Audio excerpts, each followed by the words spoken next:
Assalamualaikum warahmatullahi wabarakatuh. Perkenalkan, nama saya Bayuni dari kelas A Pendidikan Pancasila dan Kewarganegaraan. Di sini saya akan menjelaskan apakah Indonesia termasuk dalam kategori negara hukum klasik atau negara hukum modern. Sebelum menganalisis apakah negara Indonesia termasuk dalam kategori hukum klasik atau hukum modern, saya akan menjelaskan perbedaan antara hukum klasik dan juga hukum modern.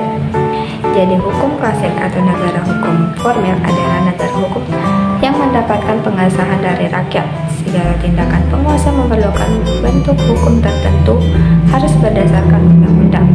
Negara hukum formil ini disebut juga dengan negara demokratis yang melandaskan negara hukum.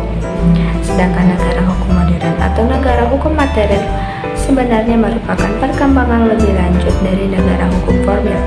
Tindakan penguasa harus berdasarkan undang-undang atau berlaku asas legalitas, yaitu dalam negara hukum materi, tindakan dari penguasa dalam hal mendesak demi kepentingan warga negara dibenarkan bertindak menyimpang dari undang-undang atau berlaku asas oportunitas.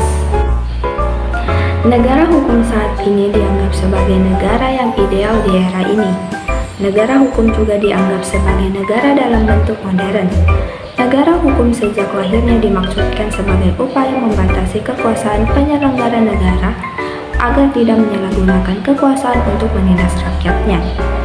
Negara hukum ini bertujuan agar negara dapat mensejahterakan rakyatnya, seperti negara dalam perspektif Undang-Undang Dasar Negara Kesatuan Republik Indonesia tahun 1945 yang menyebutkan dalam pasal 1 ayat 3 bahwa Indonesia adalah negara hukum, dan negara dalam perspektif Yusuf Al-Kardawi yang menyebutkan daulah syariah dusturiyah, yaitu negara harus sesuai dengan hukum syariah.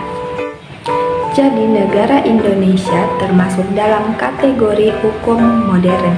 Sekian materi yang dapat saya sampaikan, kurang dan lebihnya mohon dimaafkan karena kesempurnaan adalah lagu dari Rizky Febian. Wabillahi taufiq wal hidayah. Wassalamualaikum warahmatullahi wabarakatuh. Bye bye.